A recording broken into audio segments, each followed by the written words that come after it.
So it's an incredible honor for me to be here today.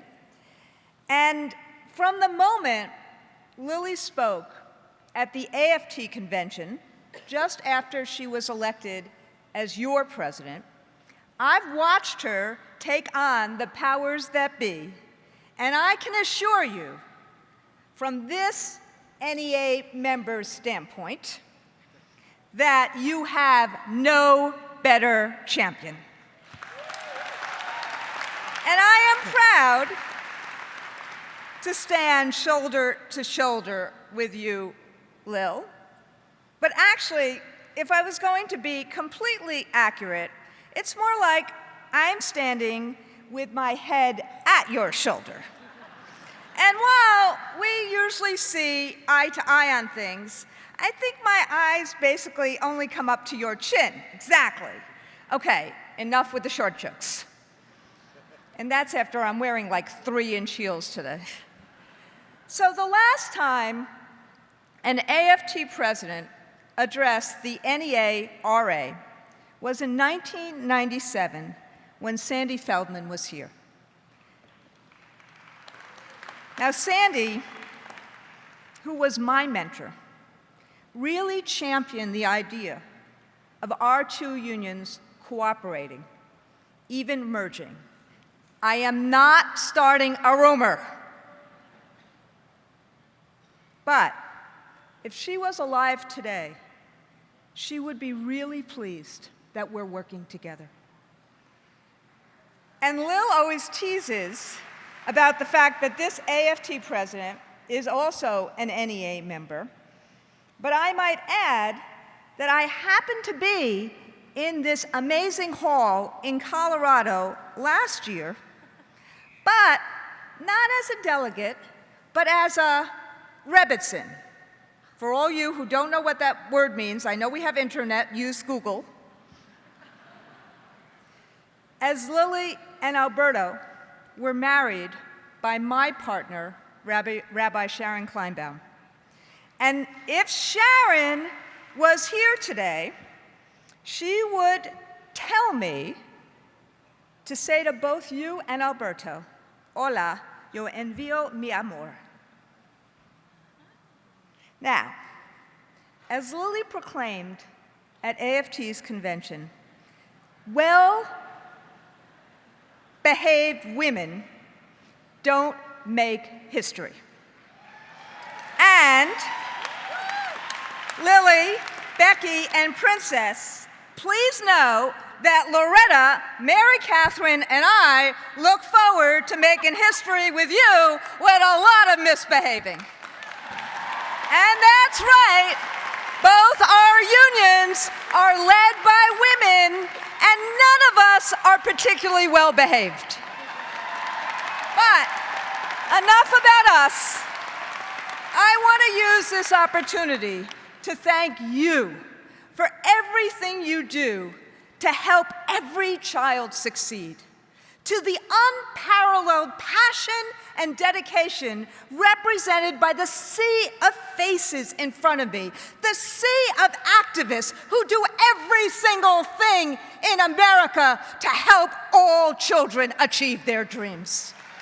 From the hundreds of dollars you take out of your own pockets each year to buy food, clothing, or school supplies for our kids, to the many ways in which you work with kids to meet them where they are, not where the Walton Foundation or the Broad Foundation or Campbell Brown assume they are, but where they really are.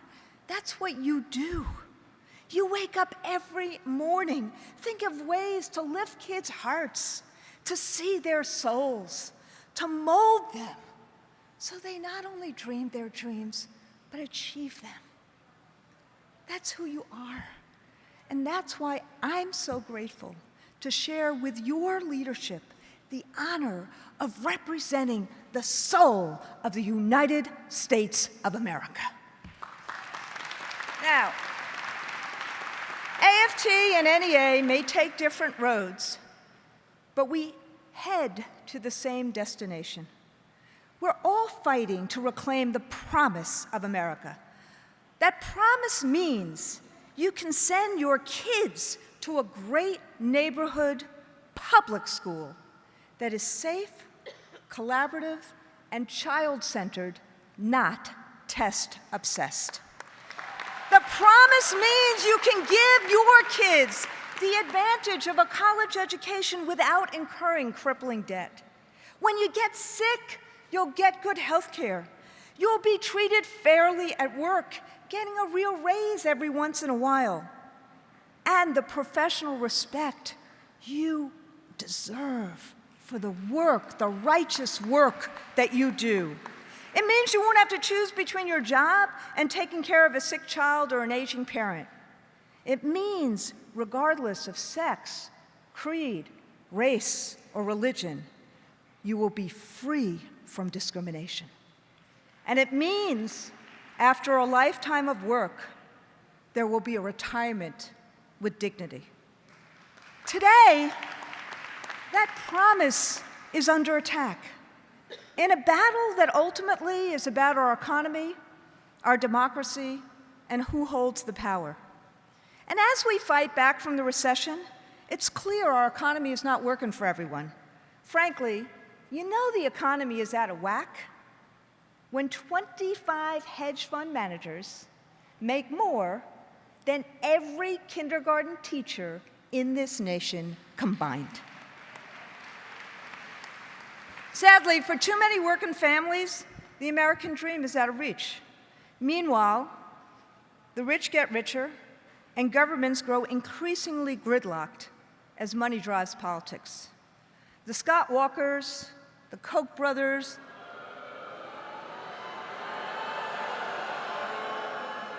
the hedge funders, more booze for Scott Walker than the hedge funders?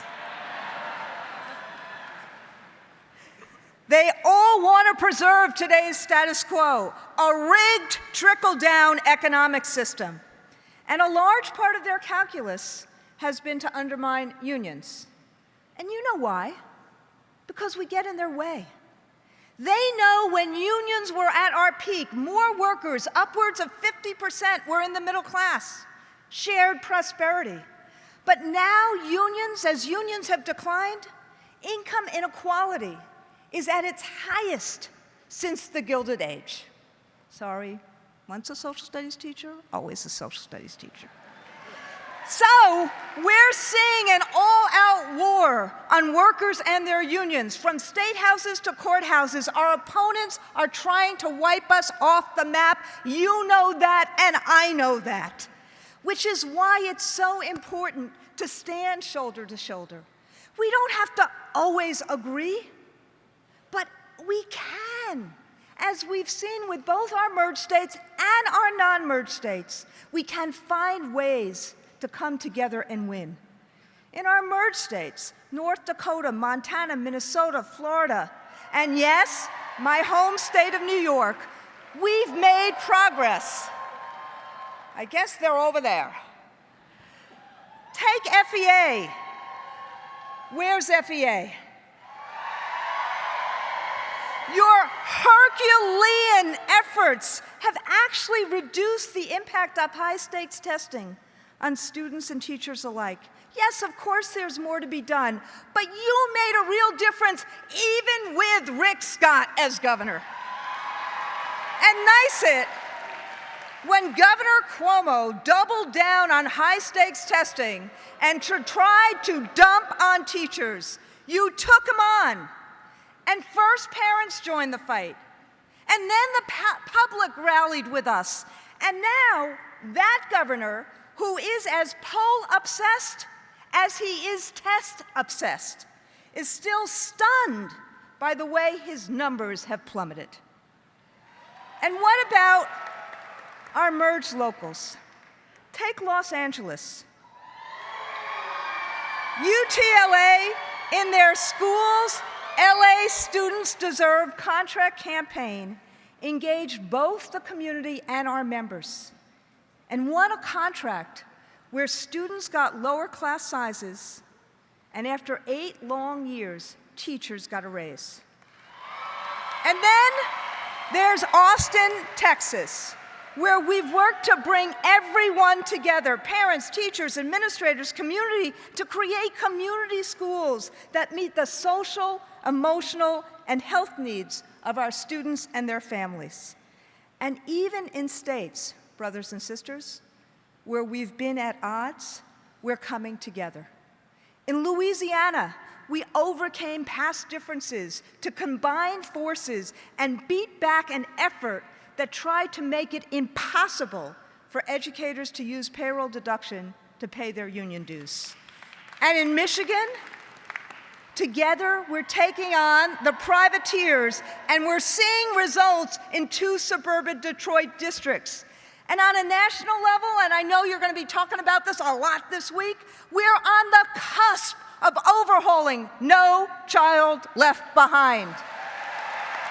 In days from now, the U.S. Senate will consider the reauthorization of the Elementary and Secondary Education Act. Just last week, Lily and I stood with PTAs and principals, school boards and superintendents, calling on the Senate to bring this bill to a vote. Because schools should be places of learning and joy, not stressing and testing. Because teachers need the time, the tools, and the trust to do their job well. And in April, in this polarized political climate, something unheard of happened in the U.S. Senate. There was a unanimous, bipartisan vote in committee to overhaul No Child Left Behind and return to the original intent of ESEA. Yes, the bill is not perfect, but it addressed poverty and education inequality by maintaining targeted funding for poor children. It reset accountability measures to get back to teaching and learning and move away from the counterproductive fixation on test scores, sanctions, and school closings. And it stops the Federal Department of Education from being the human resource office of every school in America. Let's be real. We worked incredibly hard to get to this moment. But as every civics teacher and every activist in this hall knows, the Senate committee is just the first step. We need the current Senate bill to pass and to be the basis on what the House and the President takes up. We need this reset. We demand this reset. And together, we will keep the pressure on to secure it. So, this 4th of July, let's declare our independence from No Child Left Behind and from the misguided obsession with high-stakes testing. So, my friends, this has been a year where we've taken it on and where we fought the fight, and we've done it together. We can't stop now. When public education is demonized and denigrated rather than respected and funded, we must raise our voice. When corporate-backed politicians starve and sell off our schools, we must raise our voice. When our students don't get the supports they need or leave college saddled with debt, we must raise our voice. When racism rears its ugly head and 9 churchgoers are gunned down in Charleston, we must raise our voice. Brothers and sisters, we must raise our voices for our kids, for our families, for our communities, AFT, NEA, all together as America's educators. Thank you, and have a great RA.